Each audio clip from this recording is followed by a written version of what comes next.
नमस्कार, आपसे मेरा नाम अशोक वीर यादव एडवोकेट और मैं आप सभी के लिए लीगल एडवाइजर वीडियोस अपलोड करता हूं जो कि आप सब लोग लाइक करते हैं, पसंद करते हैं, शेयर करते हैं और सब्सक्राइब भी करते हैं। अब तक नहीं किया तुरंत करिएगा और दूसरे लोगों तक भी इस जानकारी को जरूर शेयर करिएगा। सबसे पहले आज बताना चाहूंगे कि बहुत सारे ऐसे भी हमारे जो सब्सक्राइबर हैं, जो हमारे हमारे अपने क्लाइंट्स भी हैं, वो एक कॉमन बात कहते हैं और ऐसी अभी सामने आई, मैं वो भी बाद में बताऊंगा, लेकिन पहले थोड़ा सा मैं एक्सप्लेन कर देता हूं कि उनका जो डाइवोर्स, म्यूचुअल डाइवोर्स का जो प्रोसीजर है वो उनके ही थाने में, नज़दीकी लड़की के थाने में, या फिर उन वो अलग बाहर बैठ के ऐसा सेटलमेंट कर लेते हैं कि जिस सेटलमेंट के आधार पर जो है वो उनका जो पैसा जाना होता है वो चला जाता है, लेकिन उनको डाइवोर्स नहीं मिल पाता है। कारण क्या है? आप किसी की बातों में आ जाते हैं, या फिर आप अपने जो बातें आपके समक्ष आप दोनों के बीच में हुई हैं वो बातें बिना किसी डॉक्यूमेंट दस्तावेज के आप कर लेते हैं, या फिर किसी के बहकावे में आकर वो पैसा दे देते हैं। ये कारण होता है। अब मैं आपको विशेष रूप से इन सब चीज़ों के बारे में बताना चाहूँगा कि जब एक परिवार यानी कि पति पत्नी के बीच में जब झगड़ा होता है, तो झगड़ा इस तादाद तक रहता है कि वहाँ पर अगर किसी प्रकार से आप दोनों के बीच में संबंध बनने की गुंजाइश है, तो आप बन जाएँगे। लेकिन जहाँ गुंजाइश नहीं है, या फिर लड़की ने माँग कर ली है, या लड़की के पिता ने माँग कर ली है कि मुझे इतना पैसा चाहिए, या फिर हमारे शादी में इतना खर्च हुआ उतने दे दो, उसके नाम पर आपसे 10 लाख, 20 लाख, 15 लाख जो भी आपसे पैसा माँगा जा रहा है, उस पैसे के आधार पर अब आपको ये कहा जाएगा कि आप जो है सेटलमेंट कर लो। पहले लड़की आपके ऊपर बहुत सारे झूठे मुकदमे लगा देगी, चाहे वो दहेज का हो, मेंटेनेंस का हो, डीबी का हो, या फिर कोई और भी केस हो। उन सभी केसेस को आपके ऊपर दर्ज करा देगी। आप इतने मेंटल हो जाएंगे, आपके दिमाग में नहीं आ पाया कि हम करें तो करें क्या।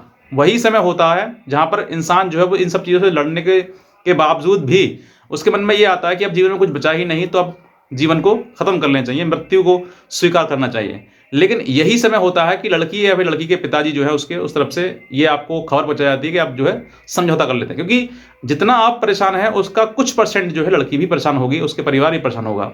हालांकि परेशान कोई नहीं जाता, लेकिन जहां पर ये चीज़ें जब ज़्यादा बढ़ जाती हैं तो फिर पत्नी जो है वो किसी प्रकार से आपको बिचौलिया के द्वारा या परिवार के द्वारा या फिर आप थाने में जा मेडिएशन के द्वारा कैसे भी आपको जो है ये खबर आएगी कि आप सेटलमेंट कर लीजिए।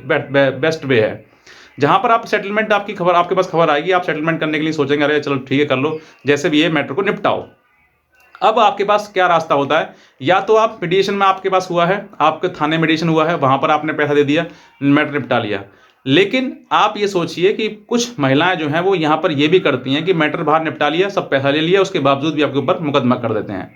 अब क्या हुआ है, ये रिसेंट का बताता हूँ आपके लिए कि लड़की ने जो है वो पूरा लड़की ने पति के ऊपर कई मुकदमे कर दिए। मुकदमे करने के बाद जब बातें सामाजिक रूप से आई तो उन्होंने सोचा चलो ठीक है, बड़े जन हैं, आप जो निर्णय ले लेंगे, समझौता ले लेंगे, वो हम कर लेंगे। तो इस दौरान जो है लड़के पर 15 लाख की रकम जो है वो तय की गई, और 15 लाख की रकम जो है जैसे ही तय की गई, लड़की ने कह दी ठीक है मुझे दे दी जाए, मैं तलाक ले लूंगी, मुझे कोई दिक्कत नहीं है। लड़के ने ये शर्त रखी कि हम जो है वो कोर्ट में देंगे और पैसा जितना भी है, जितना भी पैसा है उसका हम आधा देंगे, 50% देंगे, और बाकी हम बाद में दे देंगे। तो उन्होंने कहा ठीक है, जितनी बात पे राजी, क्योंकि आधा 14 लाख का जो है 7 लाख रुपए आधा परसेंट हो गया, यानी कि आधा पैसा जो हो गया। पूरा म्यूचुअल डाइवोर्स का पिटीशन तैयार हुआ, तैयार होने के बाद कोर्ट में गए, 7 लाख रुपए ले लिए, पिटीशन में जाकर उसने हाँ कह दी, हाँ पिटीशन मैं तलाक लेना चाहती हूँ।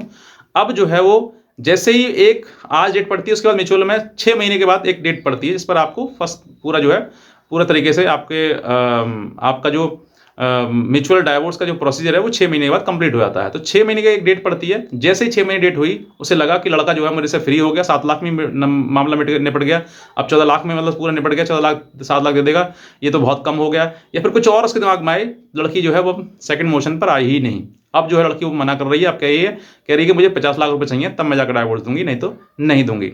अब लड़का फंस गया, ना इधर का रहा ना उधर का रहा, 7 लाख रुपए चले गए और म्यूचुअल डाइवोर्स भी उसका नहीं हो पाया। तो ऐसा किसी के भी साथ हो सकता है। यहां पर मैंने बताया कोर्ट के लिए इन्होंने कम से कम कुछ तो परसेंटेज उसमें लिखा के 7 लाख रुपए दे चुके हैं, और अब जो है म्यूचुअल की प्रोसेस प्रक्रिया हुई है, सेकंड मोशन पर लड़की नहीं आई। अब लड़की वो आ ही नहीं रही है। अब कोर्ट में लगातार कह रहे हैं कि भाई पहुंचो, पैसे लो लेकिन वो लड़की नहीं आ रही है। अब कह रही है मुझे 50 लाख चाहिए, तब जाकर मैं उसको डाइवोर्स दूंगी। तो अब देखिए लड़की के ऊपर हो गया ये। तो ये ऐसी एक प्रक्रिया हो गई। इसमें हालांकि बाद में सॉल्यूशन मिल सकता है, क्योंकि आपको 50% तो आपको रिसीव कराई चुके हैं, वो ये लिखित में आ गया। लेकिन जहां पर लिखित में कुछ आया ही नहीं है, या फिर लड़के ने दोनों ने थाने में बैठकर सेटलमेंट कर लिया, पैसे दे दिए थाने में बात खत्म हो गई। ये ऐसा मत करिए। अगर आप थाने में दे दिया तो थाने के पास भी कोई भी ऐसी रेस्पॉन्सिबिलिटी या फिर कोई भी ऐसा उसके पास अधिकार नहीं है कि वो आपका मेडिएशन कराकर आपका तलाक दिला दे। तलाक दिलाने का अधिकार थाने के पास कुछ भी नहीं है।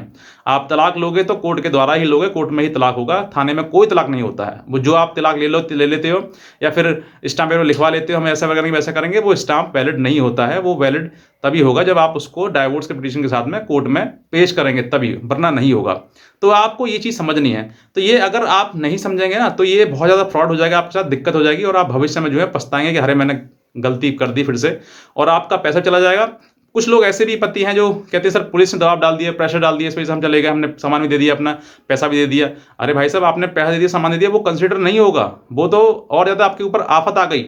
लड़की ने ये आरोप लगाया आपको कि मेरे ऊपर मुझे दहेज मांगा, मैंने इतना पैसा दिया, वो दिया, और आपने उतना पैसा उतना सामान लौटा दिया, लिखित में कि साहब इतना दे दिया। सोच कर देखिए कि आपके ऊपर ये क्राइम बन गया कि दहेज मांगा नहीं था, वो जो लिया था वो हमने वापस कर दिया। यानी कि चोरी का सामान अगर आपके ऊपर रिकवर हो जाए तो इसका मतलब ये थोड़ा ना चोरी नहीं करी आपने, तो वो तो रिकवर हो गया, तो इसका मतलब आप उसमें बहुत ज़्यादा फंस गए।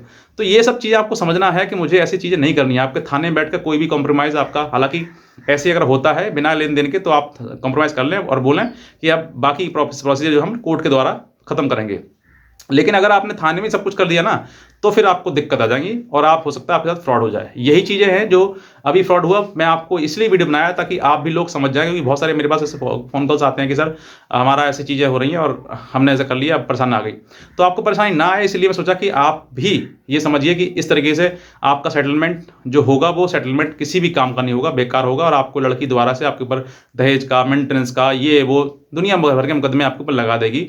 आप कुछ भी नहीं कर पाएंगे, और जो भी पैसा जाएगा, जो भी सामान जाएगा, वो उसी का कहलाएगा, तुम्हारा उसमें कुछ भी नहीं है। बाद में स्टेटमेंट बदल देगी साहब, मुझे तो कोई पैसा दिया नहीं, ये सब झूठ है, ऐसी कहानी बनू के आपके ऊपर केस में मुकदमा हो जाएगा और आप फंस जाएंगे। तो आप ये करिएगा, अगर मान लीजिए सेटलमेंट होता है, बहुत अच्छी बात है। सेटलमेंट करने के लिए एक लंबी तारीख ले लीजिए मीडिएशन में और कह दीजिए हम कोर्ट के द्वारा इसको खत्म कर रहे हैं। तो कोर्ट में आप जाइए, कोर्ट के द्वारा पिटीशन फाइल करिए, उसके बाद डाइवोर्स की जो डिग्री आती है वो वहाँ पे जाकर दे दीजिए कि साहब ये दो।